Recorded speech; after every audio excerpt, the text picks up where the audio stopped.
तह पावस सिंध धूप नहीं सहिया। तह उत्पत पर लो नाई।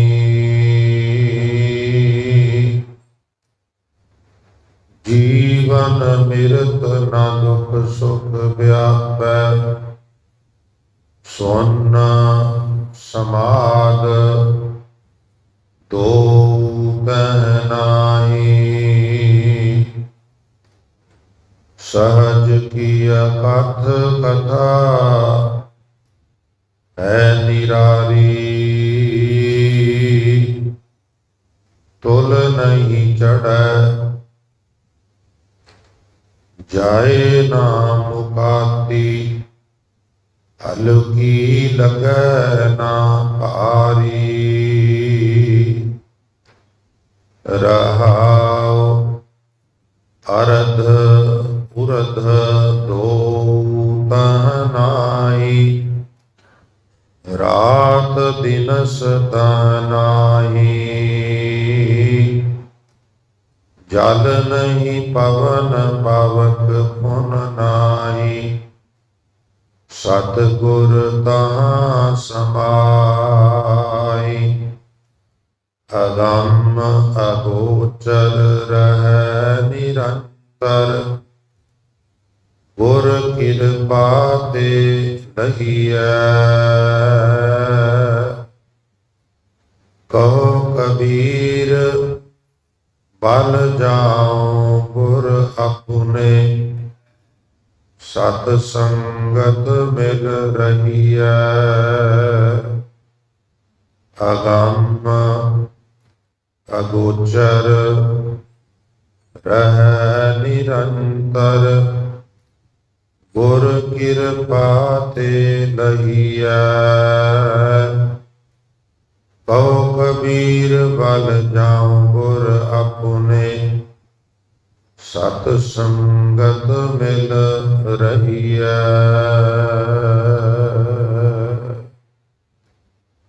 सो वाहिगुरु जी का खालसा वाहिगुरु जी की फतेह। परम सन्मानयोग जुगो जुग अटल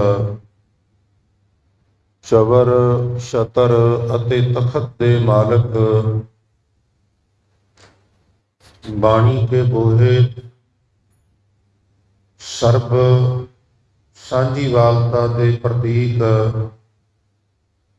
ਸ਼ਬਦ ਗੁਰੂ ਦਸਾਂ ਹੀ ਪਾਤਸ਼ਾਹੀਆਂ ਦੀ ਜੋਤ ਧੰਨ ਧੰਨ ਸ੍ਰੀ ਗੁਰੂ ਗ੍ਰੰਥ ਸਾਹਿਬ ਮਹਾਰਾਜ ਜੀ ਦੀ ਪਾਵਨ ਪਵਿੱਤਰ ਹਜ਼ੂਰੀ ਗੁਰਦੁਆਰਾ ਦਮਦਮਾ ਸਾਹਿਬ ਪਾਤਸ਼ਾਹੀ ਪਹਿਲੀ ਪਾਤਸ਼ਾਹੀ ਛੇਵੀਂ ਮਹਾਨ ਪਵਿੱਤਰ ਇਤਿਹਾਸਕ ਸਥਾਨ ਤੇ ਬਿਰਾਜਮਾਨ ਯਾਤਰਾ ਕਰ ਰਹੀ ਬਹੁਤ ਹੀ ਸਨਮਾਨਯੋਗ ਗੁਰੂ ਰੂਪ ਸਾਧ ਸੰਗਤ ਜੀ ਵਡਭਾਗੇ ਹੋ ਜੋ ਚਾਲਾਂਗੇ ਉਠ ਨਾਮ ਜਪ ਨਿਸਪਾਸੁਰ ਆਰਾਧ ਕਾਰਾ ਤੁਝੇ ਨਾ ਵਿਆਪਈ ਨਾਨਕ ਮਿਟੈ ਉਪਾਦ।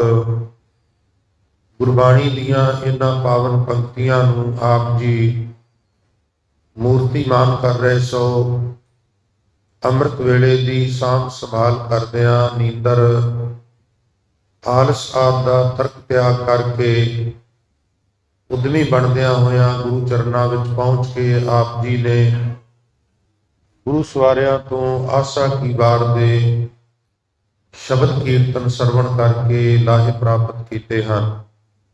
ਮੇਰੀ ਜ਼ਾਤੀ ਤੌਰ ਤੇ ਗੁਰੂ ਚਰਨਾਂ ਵਿੱਚ ਅਰਦਾਸ ਹੈ ਕਿ ਹਜ਼ੂਰ ਆਪ ਸਾਰੀਆਂ ਸੰਗਤਾਂ ਦੀ ਹਾਜ਼ਰੀ ਤਿਲ ਫੁੱਲ ਸੇਵਾ ਭੇਟਾ ਤਰ ਪ੍ਰਵਾਨ ਕਰਨ। ਸਭਨਾਂ ਨੂੰ ਦੇ ਰੋਗਤਾ ਕਾਰੋਬਾਰਾਂ ਵਿੱਚ ਚੜ੍ਹਦੀ ਕਲਾ ਪਰਿਵਾਰਾਂ ਵਿੱਚ ਪਰਸਪਰ ਪਿਆਰ ਔਰ ਇਸੇ ਪ੍ਰਕਾਰ ਆਉਣ ਵਾਲੇ ਸਮੇਂ ਵਿੱਚ ਵੀ ਲਾਗਤੇ ਦੀਵਾਨ ਰਹੇ ਪੰਥ ਮਹਾਰਾਜ ਕੇ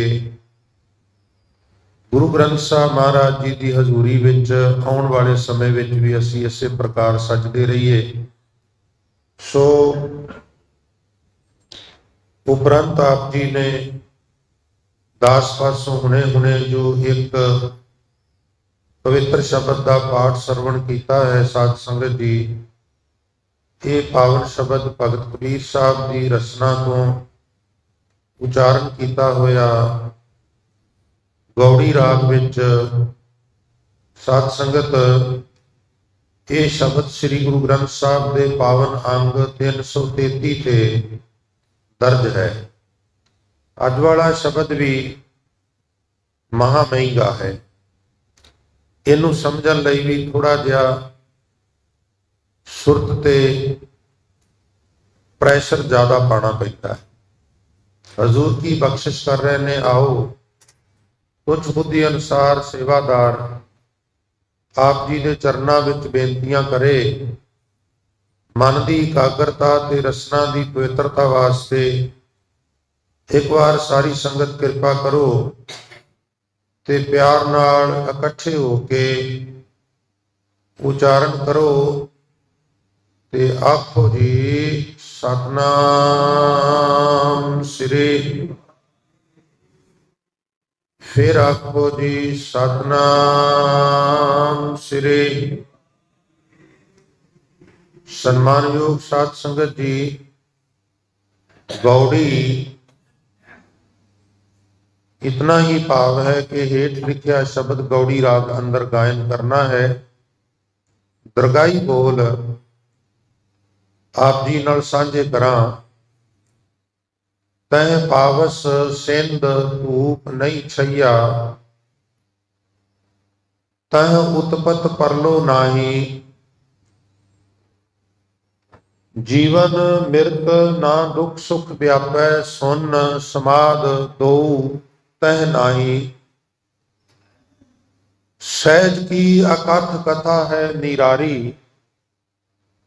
तुल नहीं चढ़े जाए ना मुकाती। हल्की लगे ना भारी रहाओ।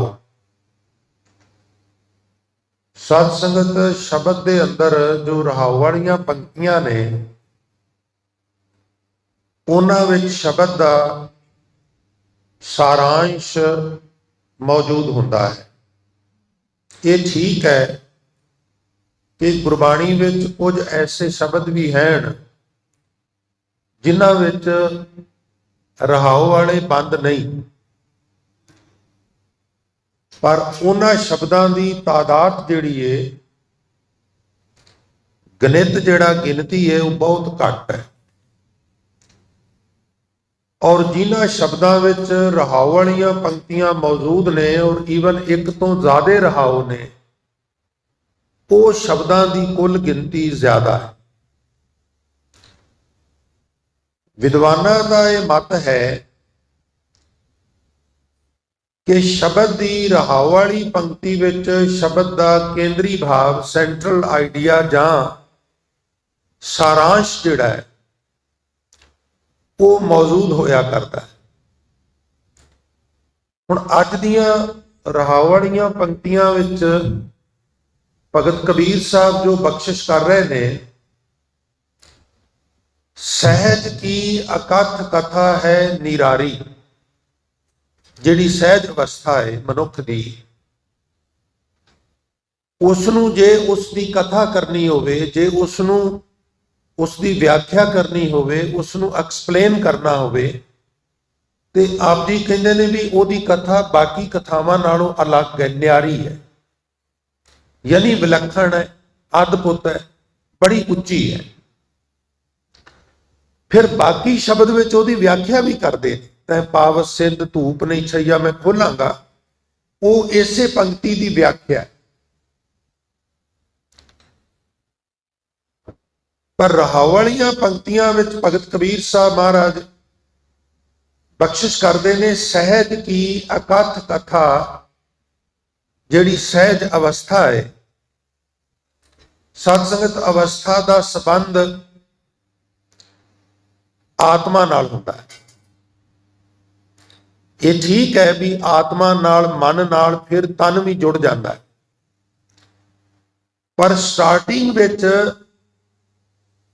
ਸਾਡੀ ਜਿਹੜੀ ਅਵਸਥਾ ਹੈ ਇਹਨੂੰ ਗੁਰਬਾਣੀ ਵਿੱਚ ਗਤ ਵੀ ਕਿਹਾ ਗਿਆ।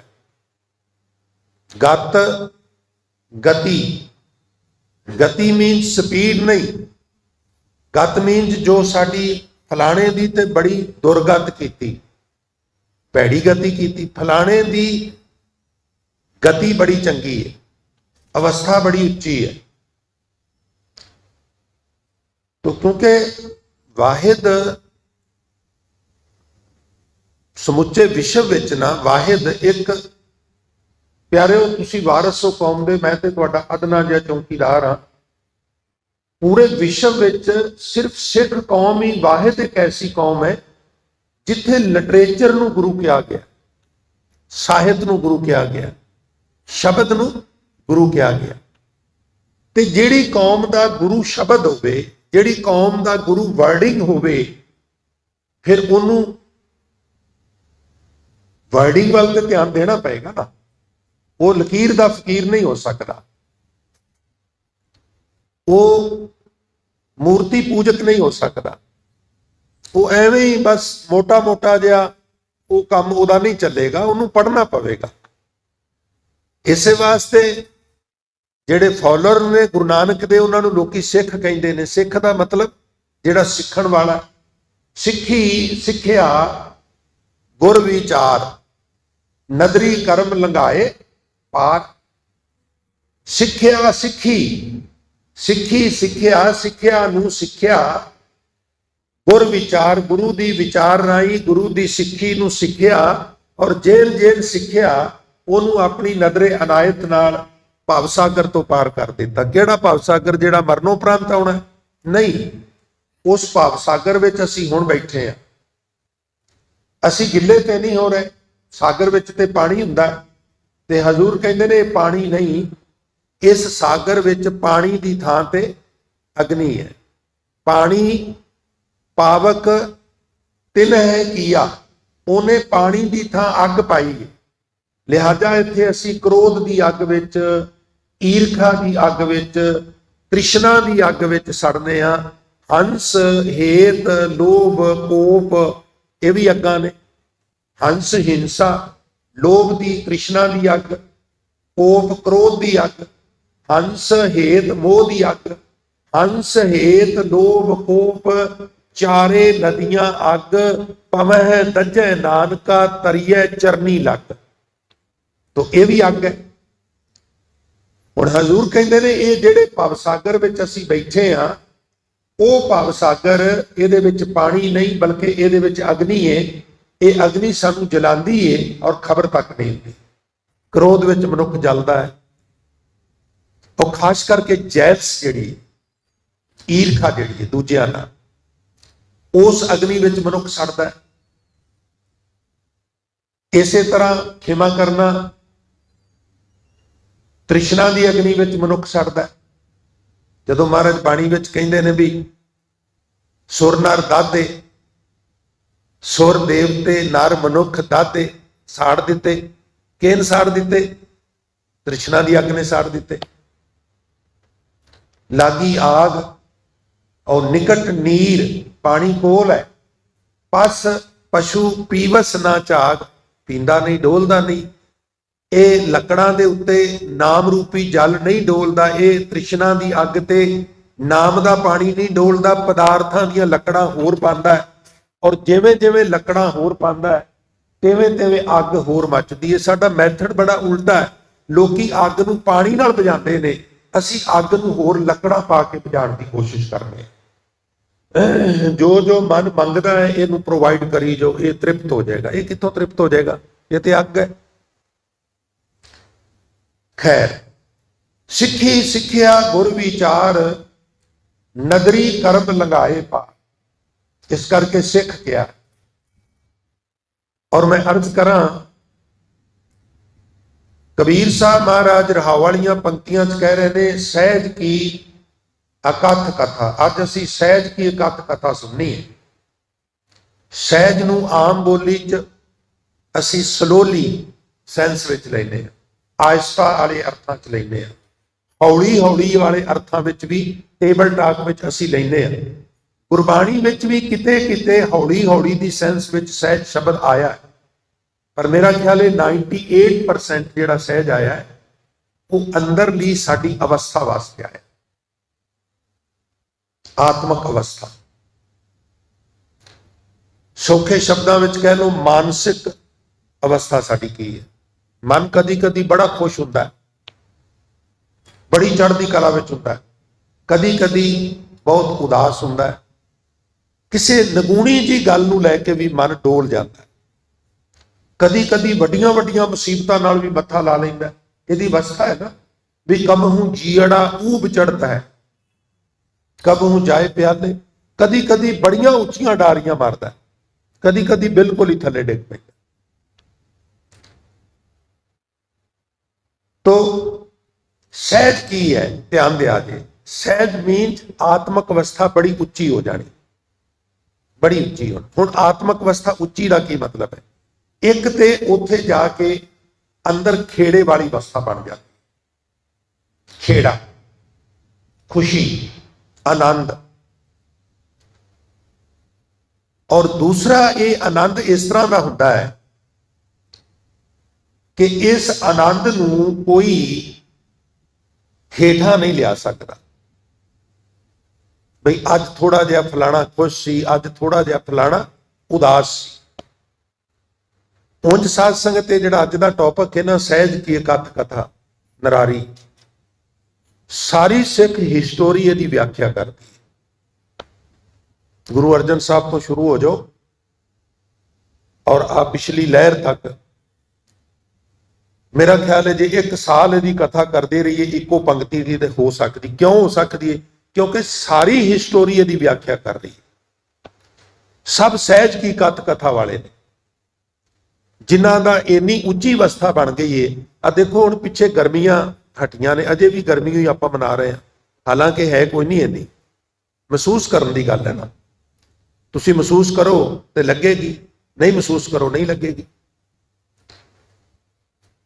भाई कोयर सिंह जिन्हों ने तुक तत्करा लिखिया, JNK के रहने वाले, एक कंबल नूं मगोरा जिहा करके ना ते साइडां तो नगंदे मार लेंदे हुंदे सन ते उहनूं इदां गल च पा लैण ते उहनूं लोकां पुछना सर्दियां विच ते JNK सर्दी ते पैंदी है, गर्मियां पुछना भी अकाली जी गर्मी नहीं लगदी, उन्हां कहना जे महसूस करां ते लगदी है, ना महसूस करां ते नहीं लगदी। आषाढ़ तपंदा तिस लगे हर ना न जिन्ना पास, पोख तुखारना व्यापी कंठ मिलिया हर ना। फील करन दी गल है ना, कई बार छोटी जी गल नूं असीं ज्यादा फील कर जाते हैं, दुखी करती है। कई बार छोटी जी खुशी नूं वड्डी करके फील कर जाना, खुशी देंदी है। तो ये साडे उत्ते भी डिपेंड करता। खैर हुण सहज की है? आत्मक अडोलता, खुशी, खेड़ा। ये जिहड़ी खुशी है, ये खेड़ा है, आत्मक अडोलता है, ਇਹਦੀ कथा न्यारी है। की न्यारी है? आउण वालियां पुश्तां ते कहणगियां भी शायद ये वधा चढ़ा के गल्लां लिखियां ने। गुरु अर्जन साहब महाराज नूं तत्ती तवी दे उत्ते बिठाया जांदा, यानी तवी ते बिठा के जिवें दियां इत्थे लोहां ना अपने कोल गुरपुरबां ते लंगर पकाउण वालियां, एडियां एडियां वड्डे साइज दीयां लोहां। और ये एक कानून है यासा, तुसी इनसाइक्लोपीडिया देखो, यासा कानून है। ਉਹਦੇ तहत करते ये भी अपनी शरह के मुताबिक सजा शरह मुताबिक ही देंदे सन। वो कहते ने जे शहीद का खून डुले, एक एक बूंद चों बेअंत शहीद पैदा हो सकते हैं, इसलिए खून ना डुलन दे यासा तहत सजा दी। भाई जे तती तवी ते बिठाओ, खून डुले भी नाल दी नाल उहदा वाशवीकरण हो जाए। यह कानून सी मुगल साम्राज वेले, तुर्क साम्राज वेले। और तुसी हैरान होवोगे अरब विच किते किते हुण भी बड़े सख्त कानून ने। गिल्टी बंदे नूं चौंक विच खड़ा करके कतल किया जाता, गोली मारी जाती है। जिहड़े परिवार नाल उहने वधीकी कीती जाती उहदे तो कतल कराया जाता है। और बाकायदा उहनूं वो लाइव करते, कोई वो लुक छुप के नहीं करते भी असीं इहनूं कोई गुप्त रूप च कर रहे हैं, लोग विरोध करनगे। वो कहंदे साडे राष्ट्र दा साडे देश का कानून है। असी सख्ती करने, सख्ती तो बिना बंदा बंदा नहीं बनता, वो इदा करते हैं। गुरु अर्जन साहब नूं तत्ती तवी ते बिठा के शीश विच तत्ता रेता पाना। और प्यारिओ, फिर रसना तो कहना भी तेरा किया मीठा लग है। साडा सोच मंडल तो इन्हां गल्लां नूं एक्सैप्ट ही नहीं करता भी ये हो भी सकता है, इदां किदां हो सकता है, ये नहीं हो सकता। पर प्यारिओ, इत्थे तुसीं गुरु की गल छड्डो, इत्थे ते सिखां ने बड़े वड्डे वड्डे कारनामे करके विखाए। मैं दो घटना तुहाडे नाल शेयर करां, क्योंकि उन्हां दी अवस्था सहज वाली सी, आत्मक अडोलता। लाहौर दे रहण वाले सरकारी ठेकेदार, दो प्यो पुत्र, सरदार शाहबाज सिंह ते सरदार शबेग सिंह, उन्हां दी अवस्था सहज दी सी, उन्हां दी अवस्था आत्मक अडोलता दी सी, उन्हां दी अवस्था खेड़े दी सी। किदां खेड़े दी सी? लो जरा दर्शन करियो। सरकारी ठेकेदार भाव वड्डे वड्डे ठेके जिहड़े उस वेले सरदार जी नूं मिलदे हुंदे सन, क्योंकि उन्हां दा काम चंगा सी, उन्हां दा टेंडर दूजियां नालों सस्ता हुंदा, सरकार नूं पैसे बचदे और बदले विच क्वालिटी उन्हां नूं मिलदी। हुण वड्डे वड्डे काजी, वड्डे वड्डे इमाम, वड्डे वड्डे गौश कुतब औलीए वाकफी ते सी रोज मिलते सन। किते वो भी सत श्री अकाल बुला देंदे सन ते किते सरदार शबेग सिंह भी अस्सलाम अलैकुम कह देंदे होणगे। उन्हें आख्या भी गल बन जानी। उन्होंने पहला टेबल टॉक विच प्रेरना शुरू किया, इस्लाम विच कमी की है? उन्होंने कहा इस्लाम च कोई कमी नहीं, मैं तो कभी कहा ही नहीं भी कमी है, पर मेरे धर्म विच भी कोई कमी नहीं। हौली हौली प्रेरदे रहे, गल ना बनी, एक दिन गिरफ्तार कर लिया। दोवां प्यो पुत्रां नूं गिरफ्तार करके उन्हां जमानिਆਂ च जिहड़ा जज सी वो धार्मिक आगू सी, काजी जज हुंदा सी, काजी कोल अधिकार सन, वो किसी नूं कोई भी सजा दे सकदा सी। तां वो लिखिया ना भी काजी होए रिश्वती वड्डी लैके हक गवाई। गुरु नानक साहब ने तिन्नां आगूआं नूं इकट्ठे एक थां दे उत्ते उन्हां दा जिक्र नैगेटिव एंगल तो कीता सी। कादी कूड़ बोल मल खाए, बामण नावे जियां काए, जोगी जुगत न जाने अंध, और तीने उजाड़े का बंद। हुण काजी कोल पेश किया गया दोवां प्यो पुत्रां ते दो तीन शर्तां हुंदियां सन। पैगंबरां सामने तीन हुंदियां सन, मौजा दिखाओ, नहीं दिखा सकते इस्लाम कबूल करो, नहीं इस्लाम कबूल करना तो मौत कबूल करो। पर साधारण लोगों को दो शर्तां हुंदियां सन, इस्लाम कबूल करो या मौत कबूल करो। सरदार शाहबाज सिंह ते शबेग सिंह दोवां प्यो पुत्रां नूं हुक्म सुनाया गया भी जां ते इस्लाम कबूल करो जां फिर तुहानूं चरखड़ी ते चाड़ के मार दिता जाएगा। शहीद ते असीं कहने, वो थोड़ा शहीद कहंदे, वो ते काफर कहंदे ने। हुण वेखो, कागज दे उत्ते चरखड़ी बनी होवे ना ते ओनूं वेख के पसीने छुट जांदे ने। पहली गल तो भी वो उत्ते जदों लटाना है ना, उदों मनुख की इदां शेप बन जाती, जिवें ज्योमैट्री बक्स चों प्रकार कढ के इदां करिए ना, शरीर की बॉडी की शेप इदां हो जाती। दूजी गल, थल्लियों उहदे जिहड़े कंडे ने वो पुठे ने। और तीजी गल, दो एक चरखड़ी ते इदां लटा के फिर दो चरखड़ियां नूं नेड़े किया जाता। उधर भी जलाद उन्होंने घुमा रहे हैं, उधर भी जलाद उन्होंने घुमा रहे हैं। हुण दोवां प्यो पुत्रां नूं चरखड़ी दे उत्ते चाड़ दिता गया। ये लोगों ने ना लाहौर दे नखास चौक च कोठियां दीयां छत्तां दे उत्ते चढ़ के तमाशबीन बन के देखा भी अज दो सरदारां नूं चरखड़ी ते चाड़ना है। अब बहुत पुरानी गल नहीं, दिल्ली की घटना दास सारे दिन दंगियां के दौरान, कतलो गारत के दौरान दिल्ली में ही। ਔਰ ਹੂੜ ਮੱਤ ਸੀ, ਜਵਾਨੀ ਸੀ। ਮੈਨੂੰ ਤੇ 2-3 ਜਣਿਆਂ ਨੇ ਪਕੜਿਆ ਹੋਇਆ ਸੀ। ਮੈਂ ਭੱਜ ਕੇ ਬਾਹਰ ਜਾਂਦਾ ਸਾਂ। ਕਹਿੰਦੇ ਨੇ 1 ਮਿੰਟ ਲੱਗਣਾ ਤੈਨੂੰ ਮਾਰ ਦੇਣਾ। ਔਰ ਉੱਤੋਂ ਦਿਸਦਾ ਸੀ ਸਾਰਾ। ਏਦਾਂ ਬਾਹਾਂ, ਸੱਚੀ ਮੁੱਚੀ ਮਹਾਰਾਜ ਦੀ ਹਜ਼ੂਰੀ 'ਚ ਬੈਠੇ ਆ, ਏਦਾਂ ਬਾਹਾਂ ਬੰਨ ਲੈਂਦੇ ਸਨ ਪਿੱਛੇ ਘੁੱਟ ਕੇ, ਤੇ ਫਿਰ ਸਿੱਖ ਦੇ ਗਲ ਵਿੱਚ ਟਾਇਰ ਪਾਉਂਦੇ ਸਨ। ਟਾਇਰ ਅਰੇਂਜ ਕੀਤੇ ਗਏ ਸਨ, ਸਭ ਕੁਝ ਪ੍ਰੀ ਪਲਾਨ ਸੀ। ਫਿਰ ਉਸ ਟਾਇਰ ਤੇ ਥੋੜਾ ਜਿਹਾ ਤੇਲ ਡੋਲਿਆ ਜਾਂਦਾ ਕਿ ਅੱਗ ਜਲਦੀ ਪਕੜ ਲੈ, ਫਿਰ ਉਹਨੂੰ ਅੱਗ ਲੱਗ। ਹੁਣ ਹੱਥ ਵੱਜੇ ਹੋਏ ਨੇ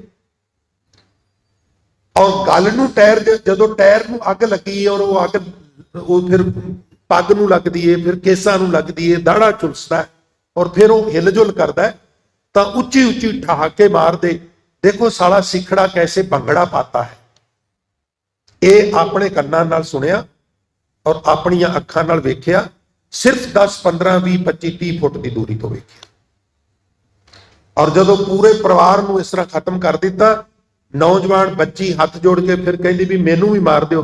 ਤੇ ਪਤਾ ਕੀ ਜਵਾਬ ਮਿਲਦਾ? ਜਵਾਬ ਰਸਨਾ ਸਾਫ਼ ਨਹੀਂ ਦੇਤੀ। ਜਵਾਬ ਮਿਲਦਾ ਤੁਮ ਕੋਈ ਮਾਰਨੇ ਕੀ ਚੀਜ਼ ਹੋ। ਹੁਣ ਮੈਂ ਇਦੋਂ ਅੱਗੇ ਕੁਝ ਨਹੀਂ ਕਹਾਂ। ਬੜੀ ਜਲਦੀ ਅਸੀਂ ਭੁੱਲ ਜਾਂਦੇ ਹਾਂ, ਬੜੀ ਛੇਤੀ। ਮੈਂ ਕੋਈ ਭੜਕਾਉਣ ਦਾ ਕੰਮ ਨਹੀਂ ਕਰਦਾ, ਪਰ ਮੈਂ ਕਹਿੰਦਾ ਵਾ ਜਿਨ੍ਹਾਂ ਨੇ ਵਧੀਕੀਆਂ ਕੀਤੀਆਂ, ਯਾਰ ਏਡੀ ਜਲਦੀ ਉਹਨਾਂ ਨੂੰ ਮਾਫ ਨਾ ਕਰ ਦਿਆ ਕਰੋ। ਅਸੀਂ ਉਹਨਾਂ ਦੀਆਂ ਬਹੁ ਬੇਟੀਆਂ ਨਾਲ ਇਦਾਂ ਕਰੀਏ, ਅਸੀਂ ਗਲਾਂ 'ਚ ਟਾਇਰ ਪਾਈਏ? ਨਹੀਂ, ਬਿਲਕੁਲ ਨਹੀਂ। ਸਾਡਾ ਤੇ ਸਿਧਾਂਤ ਹੈ ਨਾਨਕ ਨਾਮ ਚੜ੍ਹਦੀ ਕਲਾ ਤੇਰੇ ਭਾਣੇ, ਪਰ ਅਸੀਂ ਏਡੀ ਛੇਤੀ ਭੁੱਲ ਵੀ ਨਾ ਜਾਈਏ। ਪੰਜਾਬੀ ਸੂਬੇ ਵੇਲੇ ਉਚੇਚੇ ਤੌਰ ਤੇ ਇਹਨਾਂ ਨੇ ਇਹ ਕਿਹਾ ਵੀ ਸਾਡੀ ਮਾਂ ਬੋਲੀ ਪੰਜਾਬੀ ਨਹੀਂ ਹੈ, ਸਾਡੀ ਮਾਂ ਬੋਲੀ ਹਿੰਦੀ ਹੈ। ਕਿੱਥੇ, ਕਿਹੜਾ ਮੌਕਾ ਹੈ ਜਦੋਂ ਤੁਹਾਡੀ ਪਿੱਠ ਦੇ ਵਿੱਚ ਖੰਜਰ ਇਹਨਾਂ ਨੇ ਨਾ ਮਾਰਿਆ? ਇੱਕ ਗੁਰਦੁਆਰੇ 1100 ਰੁਪਈਆ ਆ ਕੇ ਦੇ ਦੇਣ, ਵੇਖੋ ਜੀ ਇਹ ਬੜੀ ਸੇਵਾ ਕਰਦੇ ਨੇ, ਇਹ ਜੀ ਪੋਚਾ ਬੜਾ ਲਾਉਂਦੇ ਨੇ ਜੀ, ਇਹ 1100 ਦੇ ਦਿੰਦੇ ਨੇ ਜੀ। ਹੱਦ ਹੋ ਗਈ ਹੈ ਯਾਰ, ਕਿੱਥੇ ਡਿੱਗ ਪਏ ਹੋ? ਵੇਖੋ ਉਹਨਾਂ ਬੱਚੀਆਂ ਵੱਲੋਂ ਜਿਨ੍ਹਾਂ ਨਾਲ ਜਬਰ ਜਨਾਹ ਹੋਏ, ਜਿਨ੍ਹਾਂ ਦੇ ਗਲਾਂ ਵਿੱਚ ਟਾਇਰ ਪਾਏ ਗਏ, ਜਿਨ੍ਹਾਂ ਦੇ ਕਾਰੋਬਾਰ ਨੇਸਤੋ ਨਾਬੂਦ ਕਰ ਦਿੱਤੇ ਗਏ, ਔਰ ਅੱਜ ਤੱਕ ਇੱਥੇ ਛੋਟੇ ਕੁਆਟਰਾਂ ਦੇ ਵਿੱਚ ਗੁਜ਼ਾਰਾ ਕਰ ਰਹੇ ਨੇ। ਇਹ ਆਲੀਸ਼ਾਨ ਬੰਗਲਿਆਂ ਵਿੱਚ ਰਹਿੰਦੇ ਹੁੰਦੇ ਸਨ। ਇਹਨਾਂ ਨੂੰ ਏਦਾਂ ਨਾ ਸਮਝੋ ਵੀ ਜਿਨ੍ਹਾਂ ਹਾਲਾਤਾਂ ਵਿੱਚ ਰਹਿ ਰਹੇ। ਮੈਂ ਦਿੱਲੀ ਹੀ ਰਹਿੰਦਾ ਹੁੰਦਾ ਸੀ 1980 ਤੋਂ, ਉਹ ਸਾਰੇ ਪੀਰੀਅਡ ਵਿੱਚ ਮੈਂ ਉੱਥੇ ਹੀ ਸਾਂ, ਔਰ ਮੈਂ ਵੇਖਿਆ ਬੜੇ ਆਲੀਸ਼ਾਨ ਕਾਰੋਬਾਰ ਸਨ, ਰਾਜੇ ਸਨ। ਸਭ ਕੁਝ ਨੇਸਤੋ ਨਾਬੂਦ ਕਰ ਦਿੱਤਾ ਗਿਆ।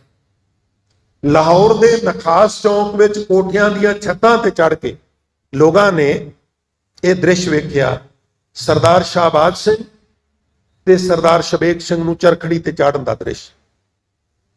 ਤੇ ਜਦੋਂ ਚਰਖੜੀ ਦੇ ਉੱਤੇ ਚਾੜਿਆ ਨਾ, ਖੂਨ ਦੇ ਫੁਹਾਰੇ ਦੋਹਾਂ ਪਿਓ ਪੁੱਤਰਾਂ ਨੂੰ ਉਤਾਰ ਕੇ ਅਧਮੋਏ ਕਰਕੇ ਥੱਲੇ ਲਟਾ ਦਿੱਤਾ। ਇੱਕ ਬੜੀ ਦਿਲਚਸਪ ਘਟਨਾ ਉੱਥੇ ਵਾਪਰੀ, ਜਿਹੜੀ ਕੰਨ ਤੇ ਮਨ ਦੋਵੇਂ ਦੇ ਕੇ ਸੁਣਦਾ। ਕਾਜ਼ੀ ਪਿਓ ਦੇ ਕੋਲ ਬਹਿ ਕੇ ਮੂੰਹ 'ਚ ਪਾਣੀ ਪਾ ਕੇ, ਹੋਸ਼ ਆਈ ਆ? ਉਹ ਕਹਿੰਦੇ ਆ ਗਈ। ਕੀ ਨਜ਼ਰ ਆਉਂਦਾ? ਉਹ ਕਹਿੰਦਾ ਹੱਸਦੇ ਹੋਏ ਕਲਗੀਧਰ ਪਾਤਸ਼ਾਹ ਸਾਹਮਣੇ ਖੜੇ ਨੇ ਤੇ ਮੈਨੂੰ ਸ਼ਾਬਾਸ਼ ਦੇ ਰਹੇ। ਤੇ ਸਾਧ ਸੰਗਤ ਕਹਿਣ ਲੱਗਾ, ਸਰਦਾਰਾ ਇੱਕ ਤੈਨੂੰ ਸਲਾਹ ਦਿਆਂ। ਕਾਜ਼ੀ ਮਿੱਤਰ ਸੀ, ਕਪਟੀ ਮਿੱਤਰ ਕਹਿ ਲਵੋ। ਕਹਿਣ ਲੱਗਾ ਇੱਕ ਮੈਂ ਤੈਨੂੰ ਸਲਾਹ ਦੇਣਾ, ਤੇਰਾ ਲੋਕ ਵੀ ਰਹਿ ਜਾਏਗਾ ਪਰਲੋਕ ਵੀ ਰਹਿ ਜਾਏਗਾ। ਉਹ ਕਹਿਣ ਲੱਗੇ ਉਹ ਕਿਵੇਂ? ਆਖਣ ਲੱਗਾ ਤੂੰ ਸ਼ਹੀਦ ਹੋ ਜਾ। ਉਹ ਕਹਿਣ ਲੱਗਾ ਉਹ ਤੇ ਮੈਂ ਹੋ ਹੀ ਰਿਹਾ। ਕਹਿਣ ਲੱਗਾ ਨਹੀਂ, ਮੇਰੀ ਪੂਰੀ ਗੱਲ ਸੁਣ, ਤੂੰ ਸ਼ਹੀਦ ਹੋ ਜਾ, ਪੁੱਤਰ ਨੂੰ ਕਹਿ ਇਸਲਾਮ ਕਬੂਲ ਕਰ ਲੈ, ਤੇਰੀ ਵੰਸ਼ ਵੀ ਚੱਲਦੀ ਰਹੇਗੀ ਔਰ ਸਿੱਖਾਂ ਵਿੱਚ ਵੀ ਤੇਰੀ ਧਾਂਕ ਬਣ ਜਾਏਗੀ ਵੀ ਸਰਦਾਰ ਸ਼ਹੀਦ ਹੋ ਗਿਆ। ਤੂੰ ਸ਼ਹੀਦ ਹੋ ਜਾ, ਪੁੱਤਰ ਨੂੰ ਬਚਾ ਲੈ, ਤੇਰੀ ਵੰਸ਼ ਚੱਲ, ਇੱਕੋ ਹੀ ਪੁੱਤਰ ਹੈ ਤੇਰਾ, ਅੱਗੋਂ ਤੇਰੀ ਵੰਸ਼ ਕਿਵੇਂ ਚੱਲੇਗੀ? ਔਰ ਦੂਰ ਦੂਰ ਤੱਕ ਕੋਠਿਆਂ ਦੀਆਂ ਛੱਤਾਂ, ਗਲੀਆਂ, ਬਾਜ਼ਾਰ ਲੋਕਾਂ ਨਾਲ ਭਰੇ ਹੋਏ ਨੇ। ਔਰ ਇਸ ਤਰ੍ਹਾਂ ਕਾਜੀ ਡਿਸਕਸ ਕਰ ਰਿਹਾ ਜ਼ਖਮੀ ਸਰਦਾਰ ਸਾਹਿਬ ਨਾਲ। ਸਰਦਾਰ ਸਾਹਿਬ ਨੇ ਉੱਥੇ ਜਿਹੜੇ ਬਚਨ ਕਹੇ ਸਨ ਉਹ ਸੁਨਹਿਰੀ ਅੱਖਰਾਂ 'ਚ ਲਿਖਣ ਵਾਲੇ। ਉਹ ਕਹਿਣ ਲੱਗਾ ਤੂੰ ਗੁਰੂ ਗੋਬਿੰਦ ਸਿੰਘ ਬਾਰੇ ਸੁਣਿਆ? ਆਖਣ ਲੱਗਾ ਮੈਂ ਸੁਣਿਆ। ਕਹਿੰਦਾ ਤੂੰ ਇਹ ਵੀ ਸੁਣਿਆ ਹੋਵੇਗਾ ਉਹਨਾਂ ਦੇ 4 ਪੁੱਤਰ ਸਨ। ਕਹਿਣ ਲੱਗੇ ਮੈਂ ਸੁਣਿਆ। ਕਹਿਣ ਲੱਗੇ ਫਿਰ ਤੂੰ ਇਹ ਵੀ ਸੁਣਿਆ ਹੋਵੇਗਾ ਵੀ ਉਹਨਾਂ ਇਸ ਗੱਲ ਦੀ ਪਰਵਾਹ ਨਹੀਂ ਸੀ ਕੀਤੀ ਵੀ ਮੇਰੀ ਵੰਸ਼ ਨਹੀਂ ਚੱਲਣੀ, ਮੈਂ 3 ਸ਼ਹੀਦ ਕਰਾ ਦਿਆਂ ਤੇ 1 ਨੂੰ ਬਚਾ ਲਾਂ। ਉਹਨੇ 4 ਸ਼ਹੀਦ ਕਰ ਦਿੱਤੇ ਸੀ। ਹਮ ਕਾਰਨ ਗੁਰ ਕੁਲੈ ਗਵਾਈ, ਹਮ ਕੁਲ ਰਾਖੇ ਕਵਨ ਵਡਾਈ। ਸਾਡੇ ਕਾਰਨ ਗੁਰੂ ਨੇ ਆਪਣੀ ਕੁਲ ਗਵਾ ਲਈ ਤੇ ਅਸੀਂ ਕੁਲ ਬਚਾਉਂਦੇ ਫਿਰੀਏ ਵੀ ਮੈਂ ਪੁੱਤਰ ਨੂੰ ਬਚਾ ਲਾਂ, ਮੇਰੇ ਵੰਸ਼ ਚੱਲਦਾ ਰਹੇਗਾ। ਨਾ ਨਾ ਨਾ ਕਾਜੀ ਇਸ ਤਰ੍ਹਾਂ ਦੀ ਸਲਾਹ ਨਾ ਦੇ, ਅਸੀਂ ਦੋਵੇਂ ਪਿਓ ਪੁੱਤਰ ਚਰਖੜੀ ਤੇ ਖੂੰਟੇ ਲਾਂਗੇ। ਅੱਜ ਜਦੋਂ ਜਦੋਂ ਜਿੱਥੇ ਜਿੱਥੇ ਅਸੀਂ ਅਰਦਾਸ ਕਰਨੇ ਆ, ਅਸੀਂ ਸਰਦਾਰ ਸ਼ਾਹਬਾਜ਼ ਸਿੰਘ, ਸਰਦਾਰ ਸ਼ਬੇਗ ਸਿੰਘ ਨੂੰ ਅਭਿਨੰਦਨ ਕਰਨੇ। ਚਰਖੜੀਆਂ ਤੇ ਚੜੇ, ਆਰਿਆਂ ਨਾਲ ਚੀਰੇ ਗਏ, ਗੁਰਦੁਆਰਿਆਂ ਦੀ ਸੇਵਾ ਲਈ ਕੁਰਬਾਨੀਆਂ ਕੀਤੀਆਂ, ਤਿੰਨਾਂ ਪਿਆਰਿਆਂ ਸਚਿਆਰਿਆਂ ਦੀ ਕਮਾਈ ਦਾ ਧਿਆਨ ਧਰ ਕੇ ਖਾਲਸਾ ਸਾਹਿਬ ਬੋਲੋ ਜੀ, ਅਸੀਂ ਅਭਿਨੰਦਨ ਕਰਨੇ ਆ। ਤੇ ਇੱਥੇ ਵੰਸ਼ਾਂ ਚਲਾ ਕੇ ਤੇ ਕਈ ਆਏ ਤੇ ਕਈ ਚਲੇ ਗਏ, ਮੋਏ ਪੁੱਛਦੇ ਨੇ, ਕੋਈ ਨਹੀਂ ਪੁੱਛਦਾ ਮਗਰ। ਪਰ ਭਾਈ ਸਾਹਿਬ ਨੇ ਰਹਿੰਦੀ ਦੁਨੀਆ ਤੱਕ ਜ਼ਿੰਦਾ ਰਹਿਣਾ। ਇਹ ਕੀ ਹੈ ਸਾਧ ਸੰਗਤ ਜੀ? ਇਹ ਉੱਚੀ ਆਤਮਿਕ ਅਵਸਥਾ ਹੈ, ਇਹ ਖੇੜਾ ਹੈ, ਇਹ ਆਨੰਦ ਹੈ। ਇਹ ਚਰਖੜੀਆਂ ਦੇ ਉੱਤੇ ਵੀ ਇਹਦਾ ਰੰਗ ਨਹੀਂ ਲੈਂਦਾ। ਫਿਰ ਤੁਸੀਂ ਚਲੇ ਜਾਓ ਚਾਂਦਨੀ ਚੌਕ, ਮਹਾਰਾਜ ਗੁਰੂ ਤੇਗ ਬਹਾਦਰ ਸਾਹਿਬ ਨੂੰ ਅਰੈਸਟ ਕਰਕੇ ਤਸੀਹੇ ਦਿੱਤੇ ਗਏ। ਅਸੀਂ 40 ਮਿੰਟ 50 ਮਿੰਟ ਦੀ ਕਥਾ ਸ਼ਹੀਦੀ ਪੁਰਬ ਤੇ ਕਰਨੇ ਆ, 40-50 ਮਿੰਟ ਥੋੜਾ ਐਕਸਪਲੇਨ ਹੁੰਦਾ ਵੀ ਉਹ ਕੀ ਹੋਇਆ। ਕਈ ਦਿਨ ਪਹਿਲਾਂ ਆਗਰੇ ਮਹਾਰਾਜ ਦੀ ਗ੍ਰਿਫਤਾਰੀ ਹੋਈ, ਆਗਰੇ ਤੋਂ ਲੈ ਕੇ ਆਏ, ਔਰ ਜਿਹੜੀ ਕੋਤਵਾਲੀ ਵਿੱਚ ਬੰਦ ਕੀਤਾ, ਇਸ ਕੋਤਵਾਲੀ ਵਿੱਚ ਕੋਈ ਰਹਿੰਦਾ ਹੀ ਨਹੀਂ ਸੀ। ਜੇ ਕਿਸੇ ਨੂੰ ਡੱਕਦੇ ਸਨ ਤੇ ਉਹਦੀ ਡੈਥ ਹੋ ਜਾਂਦੀ ਸੀ। ਇਹ ਵੀ ਮੈਂ ਤੁਹਾਨੂੰ ਅਰਜ਼ ਕਰਦੇ, ਮੈਂ ਕੋਈ ਵਹਿਮ ਨਹੀਂ ਫੈਲਾ ਰਿਹਾ ਭੂਤਾਂ ਪ੍ਰੇਤਾਂ ਦਾ, ਪਰ ਇਹ ਸੱਚਾਈ ਹੈ, ਡੈਥ ਹੋ ਜਾਂਦੀ ਸੀ। ਉਹ ਹੁੰਦੇ ਨੇ ਕਿ ਨਹੀਂ ਹੁੰਦੇ ਮੈਨੂੰ ਨਹੀਂ ਪਤਾ। ਬਿਲਕੁਲ ਸੱਖ ਮਸਖਣੀ ਭਾਂ ਭਾਂ ਕਰਦੀ ਸੀ, ਕਹਿਣਗੇ ਇੱਥੇ ਰੱਖੋ। ਭਾਈ ਦਿਆਲਾ ਜੀ, ਭਾਈ ਮਤੀ ਦਾਸ ਜੀ, ਭਾਈ ਸਤੀ ਦਾਸ ਜੀ, ਉਂਝ ਇਹ 10-15 ਸਿੰਘ ਸਨ। ਇਹ ਸਭ ਕੁਝ ਯੋਜਨਾ ਨਾਲ ਗ੍ਰਿਫਤਾਰੀ ਦਿੱਤੀ ਗਈ ਸੀ, ਕੋਈ ਅਚਨਚੇਤ ਗ੍ਰਿਫਤਾਰੀ ਨਹੀਂ ਸੀ ਹੋਈ, ਔਰ ਪੂਰੀ ਪਲੈਨਿੰਗ ਸੀ ਵੀ ਸ਼ਹੀਦ ਤੇ ਹੋਣਾ ਹੀ ਹੈ, ਔਰ ਸ਼ਹੀਦੀ ਤੋਂ ਬਾਅਦ ਕੀ ਕਰਨਾ, ਇਹ ਸਭ ਕੁਝ ਪ੍ਰੀ ਪਲਾਨ ਸੀ। ਭਾਈ ਉਦੈ ਸਿੰਘ ਭੇਸ ਬਦਲ ਕੇ ਪਠਾਨ ਦਾ ਵਿੱਚ ਸਨ, ਭਾਈ ਜੀਵਨ ਸਿੰਘ ਭੇਸ ਬਦਲ ਕੇ ਉਹ ਚਾਂਦਨੀ ਚੌਕ ਵਿਚਰ ਰਹੇ ਸਨ। ਇਹ ਪ੍ਰੀ ਪਲਾਨ ਸੀ ਵੀ ਇਹ 3 ਸਿੱਖ ਨਾਲ ਗ੍ਰਿਫਤਾਰੀ ਦੇਣਗੇ, ਔਰ ਬਾਕੀ ਜਿਹੜੇ ਨੇ ਭੇਸ ਬਦਲ ਕੇ ਆਲੇ ਦੁਆਲੇ ਸੂਹ ਲੈ ਕੇ ਉਹ ਅਨੰਦਪੁਰ ਸਾਹਿਬ ਖਬਰ ਪਹੁੰਚਾਉਣਗੇ, ਕੌਮ ਤੱਕ ਖਬਰ ਪਹੁੰਚਾਉਣਗੇ। ਹੁਣ ਭਾਈ ਗੁਰਦਿੱਤਾ ਜੀ ਵੀ ਨਾਲ ਸਨ, ਇਹ ਵੀ ਮਰਜ਼ ਕਰਦੇ ਆ। ਇਹ ਬਾਬਾ ਗੁਰਦਿੱਤਾ ਨਹੀਂ, ਭਾਈ ਗੁਰਦਿੱਤਾ, ਭਾਈ ਉਦੈ ਸਿੰਘ, ਭਾਈ ਜੀਵਨ ਸਿੰਘ, ਕੁਝ ਹੋਰ ਵੀ ਪਤਵੰਤੇ ਸਿੱਖ ਨੇ। ਹੁਣ ਮਹਾਰਾਜ ਨੂੰ ਗ੍ਰਿਫਤਾਰ ਕੀਤਾ, ਭਾਈ ਮਤੀ ਦਾਸ, ਸਤੀ ਦਾਸ ਤੇ ਦਿਆਲਾ ਜੀ ਨੂੰ ਗ੍ਰਿਫਤਾਰ ਕੀਤਾ। ਮਹਾਰਾਜ ਨਹੀਂ ਡੋਲੇ, ਡੋਲਣ ਦਾ ਕੋਈ ਸਵਾਲ ਹੀ ਨਹੀਂ ਸੀ ਪੈਦਾ ਹੁੰਦਾ। ਹੁਣ ਇਹ ਉਹਨਾਂ ਜ਼ਮਾਨਿਆਂ 'ਚ ਇੱਕ ਤਰੀਕਾ ਅਪਣਾਇਆ ਜਾਂਦਾ ਸੀ ਬਈ ਮੁਖੀ ਨੂੰ ਡੁਲਾਉਣ ਵਾਸਤੇ ਉਹਦੇ ਹੈਲਪਰਾਂ ਨੂੰ ਟੌਰਚਰ ਐਸੇ ਢੰਗ ਨਾਲ ਕੀਤਾ ਜੇ ਡੋਲ ਜਾਏ। ਜਿੱਥੇ ਪ੍ਰਕਾਸ਼ ਹੁੰਦਾ ਨਾ ਸੀਸਗੰਜ ਸਾਹਿਬ, ਉੱਥੇ ਮਹਾਰਾਜ ਨੂੰ ਪਿੰਜਰੇ ਵਿੱਚ ਬੰਦ ਕਰਕੇ ਰੱਖਿਆ ਸੀ। ਨਾ ਉਹਦੇ ਵਿੱਚ ਸਿੱਧੇ ਖੜੇ ਹੋਇਆ ਜਾ ਸਕਦਾ ਸੀ, ਨਾ ਲੇਟਿਆ ਜਾ ਸਕਦਾ ਸੀ, ਨਾ ਹੀ ਢੰਗ ਨਾਲ ਅੰਦਰ ਬਾਹਰ ਇਦਾਂ ਤਿੱਖੇ ਛੁਰੀਆਂ ਜਿਹੜੀਆਂ ਨੇ ਉਹ ਈਜਾਦ ਕੀਤੀਆਂ ਗਈਆਂ ਸੀ। ਕਸ਼ਟ ਦੇਣ ਦਾ ਇੱਕ ਤਰੀਕਾ ਹੁੰਦਾ। ਤੋ ਹੁਣ ਭਾਈ ਮਤੀ ਦਾਸ, ਭਾਈ ਸਤੀ ਦਾਸ ਤੇ ਭਾਈ ਦਿਆਲਾ ਜੀ ਨੂੰ ਸ਼ਹੀਦ ਕਰਨ ਦੀ ਪ੍ਰਕਿਰਿਆ ਸ਼ੁਰੂ ਹੋਈ। ਫਤਵਾ ਲਾਇਆ ਵੀ ਇਸਲਾਮ ਕਬੂਲ ਕਰੋ ਨਹੀਂ ਤੇ ਮੌਤ ਕਬੂਲ ਕਰੋ। ਸਿੱਖਾਂ ਨੇ ਕਿਹਾ ਮੌਤ ਕਬੂਲ ਹੈ। ਹੁਣ ਤੇ ਗੁਰਦੁਆਰਾ ਬਣ ਗਿਆ, ਪਹਿਲਾਂ ਇਹ ਚੌਂਕ ਸੀ ਸਾਰਾ, ਇਹ ਸਾਹਮਣੇ ਸਭ ਕੁਝ ਦਿਸਦਾ ਸੀ। ਔਰ ਭਾਈ ਮਤੀ ਦਾਸ ਨੂੰ ਕਿਹਾ ਗਿਆ ਵੀ ਆਰਾ ਤਿੱਖਾ ਹੋ ਰਿਹਾ ਹੈ, ਪਰ ਤੈਨੂੰ ਚਾਂਸ ਦਿੰਦੇ ਆ। ਤੇਰੀ ਜਵਾਨੀ ਵੇਖ ਕੇ ਕਾਜੀ ਕਹਿੰਦਾ ਤਰਸ ਆਉਂਦਾ, ਕਿੱਡਾ ਸੋਹਣਾ ਹੈ ਤੂੰ, ਕਿੱਡੀ ਸੋਹਣੀ ਤੇਰੀ ਵਾਹਿਗੁਰੂ ਨੇ ਤੈਨੂੰ ਦਈ ਦਿੱਤੀ ਹੈ, ਅਜੇ ਵੀ ਸੋਚ ਲੈ। ਤੇ ਉਹਦੇ ਸਾਹਮਣੇ ਬੈਠ ਕੇ ਰੇਤੀ ਨਾਲ ਆਰੇ ਦੇ ਦੰਦੇ ਤਿੱਖੇ ਭੈਭੀਤ ਕਰਨ ਲਈ। ਤੇ ਭਾਈ ਸਾਹਿਬ ਕਹਿਣ ਲੱਗੇ ਵੀ ਇੱਕ ਬੇਨਤੀ ਮੰਨੋਗੇ? ਆਖਣ ਲੱਗੇ ਦੱਸੋ। ਆਖਣ ਲੱਗੇ ਤੁਸੀਂ ਆਰੇ ਦੇ ਦੰਦੇ ਤਿੱਖੇ ਕਰ ਲਓ, ਪਰ ਜੇ ਮੇਰੇ ਜਪਜੀ ਸਾਹਿਬ ਪੜਨ ਤੋਂ ਪਹਿਲਾਂ ਤੁਸੀਂ ਕਰ ਲਓ ਨਾ ਤੇ ਫਿਰ ਥੋੜਾ ਜਿਹਾ ਅਟਕ ਜਾ, ਜੇ ਮੈਨੂੰ ਵੀ ਆਪਣੇ ਆਪ ਨੂੰ ਤਿੱਖਾ ਕਰ ਲੈਂਦੇ, ਮੈਂ ਜਪਜੀ ਪੜਨੀ। ਭਾਈ ਸਾਹਿਬ ਨੇ ਜਪਜੀ ਸ਼ੁਰੂ ਕਰਤੀ, ਉਹਨਾਂ ਨੇ ਦੰਦੇ ਤਿੱਖੇ ਕਰਨੇ ਸ਼ੁਰੂ ਕਰ ਦਿੱਤੇ। ਫਿਰ ਪੁੱਛਿਆ, ਭਾਈ ਸਾਹਿਬ ਨੇ ਕਿਹਾ ਵੀ ਆਰਾ ਰੱਖੋ। ਆਰਾ ਸੀਸ ਦੇ ਉੱਤੇ ਰੱਖ ਦਿੱਤਾ। ਉਹ ਬੋਲਨੇ ਨਾ ਗ੍ਰੰਥ ਵਿੱਚ, ਆਰਾ ਪਿਆਰਾ ਲਗਤ ਹੈ, ਕਾਰਾ ਕਰੋ ਬਣਾਏ, ਸਿਰ ਜਾਏ ਤੇ ਜਾਣ ਦੇ, ਮੇਰਾ ਸਿੱਖੀ ਸਿਦਕ ਨਾ ਜਾਏ। ਆਰਾ ਸਿਰ ਤੇ ਰੱਖ ਦਿੱਤਾ, ਕੋਈ ਨਾਵਲ ਨਹੀਂਗਾ। ਇਹ ਬਿਲਕੁਲ ਗੁੱਠ ਜਿਹੀ ਚ ਨਾ, ਜਿੱਥੇ ਮਤੀ ਦਾਸ ਚੌਂਕ ਹੈ, ਗੁੱਠ ਜਿਹੀ ਦੇ ਵਿੱਚ ਅੰਦਰ ਧੋਬੀ ਬਾਜ਼ਾਰ ਹੈ। तो मैं काफ़ी लंबा समा सीसगंज साहब सेवावां कीतियां विच ही ਰਿਹਾ ਸੀ। ਉਹਨਾਂ ਧੋਬੀਆਂ ਕੋਲੋਂ ਕਈ ਵਾਰ ਕੱਪੜੇ ਧੋ ਤੇ ਆਪ ਲੈਂਦੇ ਹੁੰਦੇ ਸਾਂ, ਕਈ ਵਾਰ ਪ੍ਰੈਸ ਕਰਨ ਵਾਸਤੇ ਲਿਆ। ਵੱਡੀਆਂ ਪ੍ਰੈਸਾਂ ਉਹਨਾਂ ਕੋਲ ਵਜਨੀ ਸਨ ਤੇ ਬੜੇ ਸੋਹਣੇ ਪ੍ਰੈਸ ਕਰਦੇ ਸੀ। ਉੱਥੇ ਇੱਕ ਧੋਬਣ ਬੜੀ ਬਿਰਧ ਉਹਨਾਂ ਜ਼ਮਾਨਿਆਂ 'ਚ 80 ਤੋਂ 90 ਦੇ ਦਹਾਕੇ ਵਿੱਚ, ਜਿਹਦੀ ਉਦੋਂ ਉਮਰ 100 ਸਾਲ ਤੋਂ ਪਲੱਸ ਹੋਵੇਗੀ, ਉਹ ਕਹਿੰਦੇ ਵੀ ਸੀਨੇ ਬਸੀਨੇ ਮੈਂ ਸੁਣਿਆ ਵੀ ਇੱਥੇ ਏਦਾਂ ਹੋਇਆ। ਸੀਨੇ ਬਸੀਨੇ ਮੈਂ ਸੁਣਿਆ। ਸਾਡੇ ਵੱਡਿਆਂ ਨੇ ਸਾਨੂੰ ਜਦੋਂ ਅਸੀਂ ਛੋਟੇ ਛੋਟੇ ਸਾਂ ਤੇ ਇਹ ਸਾਨੂੰ ਦੱਸਦੇ ਹੁੰਦੇ ਸਨ ਵੀ ਇੱਥੇ ਏਦਾਂ ਹੋਇਆ ਸੀ।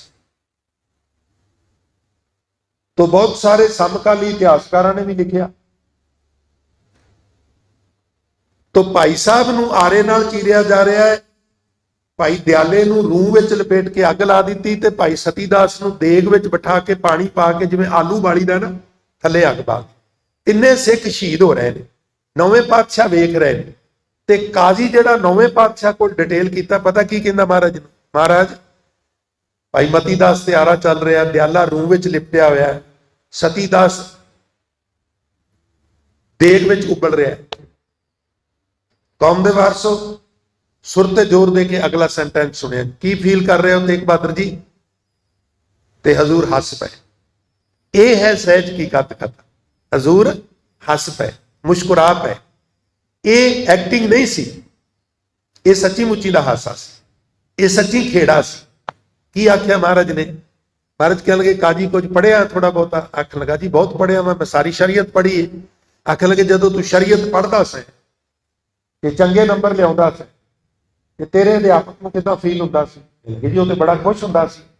कह लगे फिर मैनूं पुछण दी की जरूरत है, तुसीं किड्डे वड्डे परचे पाए मेरे विद्यार्थियों और वो इम्तिहान विचों पास नहीं हो रहा है, मैरिट जा रहे हैं ना, देख रहे हो ना तू ही, तो फिर मेरी अवस्था की हो सकती है? जिहदे विद्यार्थी मैरिट में आउण वो अध्यापक खुश नहीं हुंदा? कहंदे जी हुंदा। कह लगे मैं भी खुश हाँ। ये जवाब गुरु तेग बहादुर, मेरे विद्यार्थी मैरिट में आ रहे, बड़ा वड्डा परचा है, जिउंदे नूं आरे नाल चीरदा। पर तुसीं वेखो कोई तुहानूं उन्हां दे चेहरे तो दहशत, कोई डर, कोई खौफ नजर आउंदा जी? नहीं आउंदा। करवट भला न करवट तेरी, आरा चंगा है, पर तुसीं कहंदे हो गुरु तेग बहादुर तो बेमुख हो जो, बेगमां देंगे, जायदादां देंगे, जागीरां देंगे, सारी उम्र मौजां करोगे, नौकर चाकर मिलणगे, अंगूरी जाम पीविया करिया जे। ते भाई साहब कहंदे ने भी असीं बाणी पढ़ी है भी करवट भला ना करवट तेरी, आरा चल जाए सीस ते चल जाए, गुरु वालों करवट, गुरु वालों पिठ, गुरु वाल कंड, गुरु वाल मोढा, गुरु तो बेमुख नहीं होना। शरीर आरे नाल चीरिया जाता ते चीरिया जाए। ये किहड़ी अवस्था साध संगत जी? ये है सहज की अकथ कथा है निरारी। ये साडा अज दा टॉपिक है, इसलिए तुसी भी एक बारी रचना पवित्र करो ते आखो सहज की अकथ कथा है निरारी, सहज की अकथ कथा है निरारी, सहज की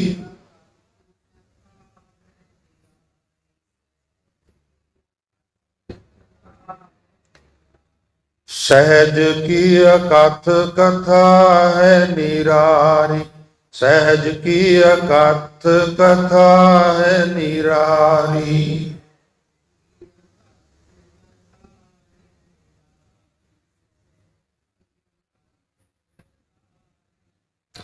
इस अवस्था विच मनुख मुसीबतां तो घाबरदा नहीं, कोई लालच भी दवे तो डोलदा नहीं। कैसा लालच? तेनू इंद्रपुरी मिल जाएगी, तेनू विष्णुपुरी मिल जाएगी, तेनू ब्रह्मलोक मिल जाएगा, सूरज लोक मिल जाएगा, चंद्र लोक मिल जाएगा, तेरी उम्र लंबी कर देंगे, मौत नहीं आवेगी। ये लालच, ये लालच भी फिर इस अवस्था च जिहड़ा पहुंच जाए उन्होंने कोई खरीद नहीं सकता। सहज आत्मक अडोलता एडी उच्ची अवस्था है भी उथे जाके मनुख खरीदया नहीं जा सकता।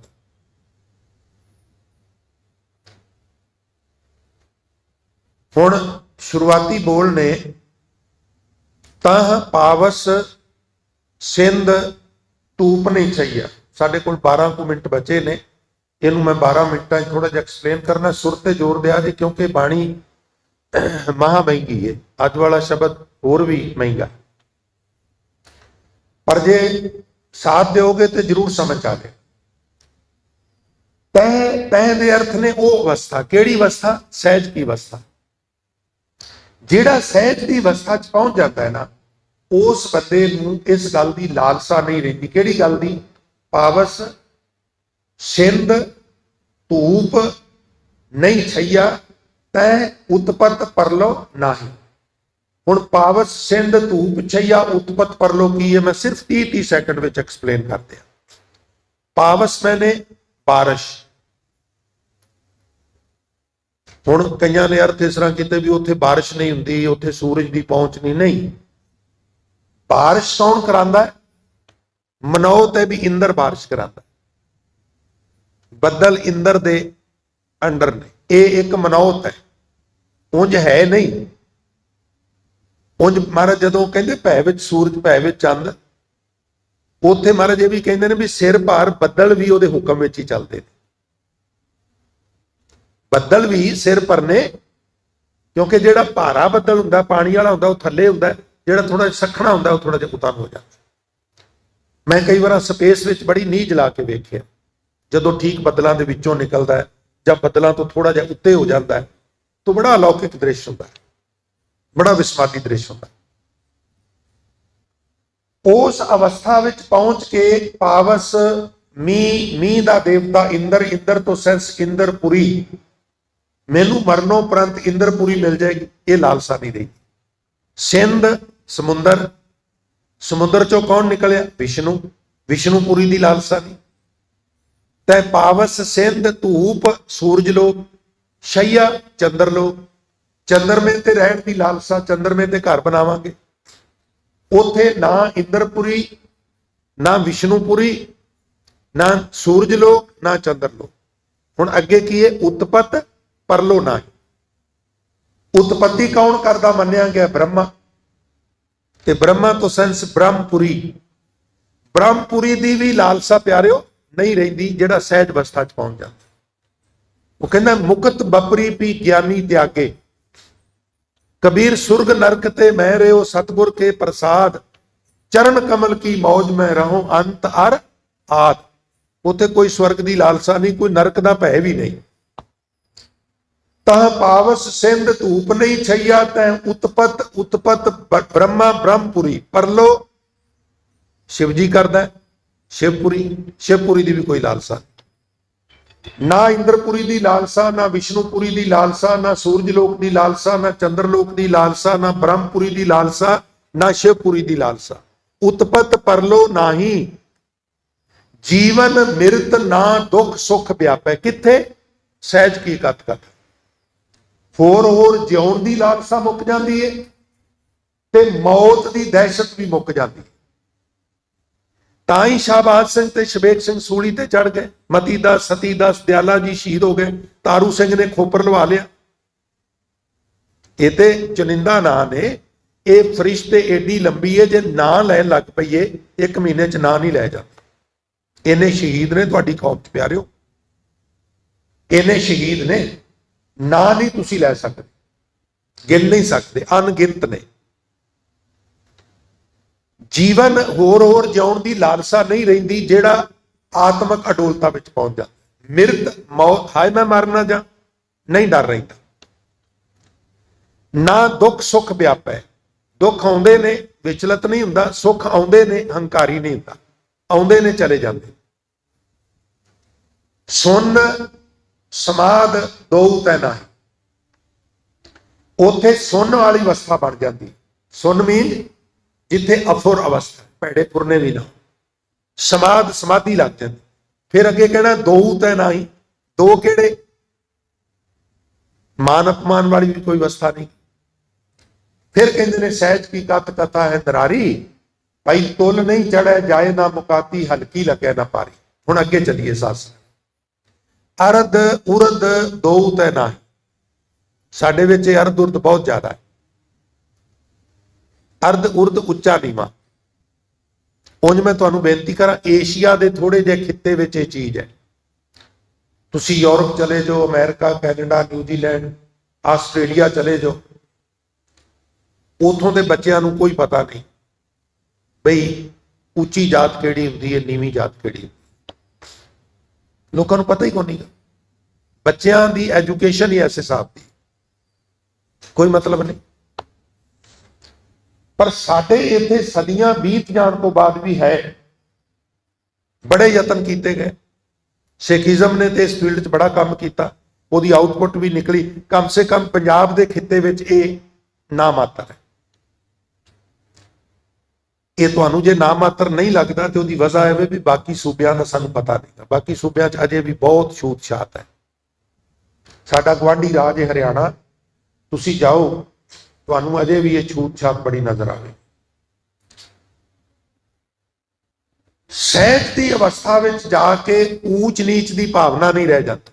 अर्ध उर्ध उच्चा ते नीवा, दो तै नाही, ये भावना मुक जाती। क्योंकि सानू महाराज ने उपदेश ये दिता, नीचा अंदर नीच जात, नीची हूं आत नीच, नानक तिन कै संग साथ, वड्डियां स्यों क्या रीस। महाराज ये तुसी कहंदे हो वड्डियां स्यों क्या रीस, संग साथ नीचां दा, ये गल्लां ही ने कि प्रैक्टिकल भी कीता है। ते हजूर भाई मरदाने वाल उंगल करके कहंदे लोकी इहनूं नीच ही कहंदे। मैं तेनू भाई कहना वा, असीं पंजाबी च भाई भरा नूं कहंदे आ, मैं तेनू भाई बनाया, ये रबाब वजांदा है ते मैं कीर्तन करदा। असीं इकट्ठे खाने आ, इकट्ठे रहिंदे आ, बहिंदे आ, सौंदे आ।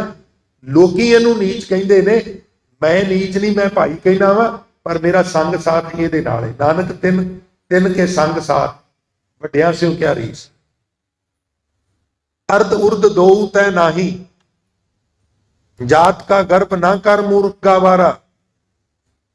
महाराज ने उन्होंने मूर्ख किया, उन्होंने गवार किया। जिवें कई ना कहते जी ये बड़े पढ़े लिखे ने, महाराज बड़े वैल एजुकेटेड ने, एडी वड्डी पोस्ट ते ने। मैं माजरा की है, नहीं माजरा तो थोड़ा जिहा कम सी ते उहदे वास्ते थोड़ा लालचों मंगदा।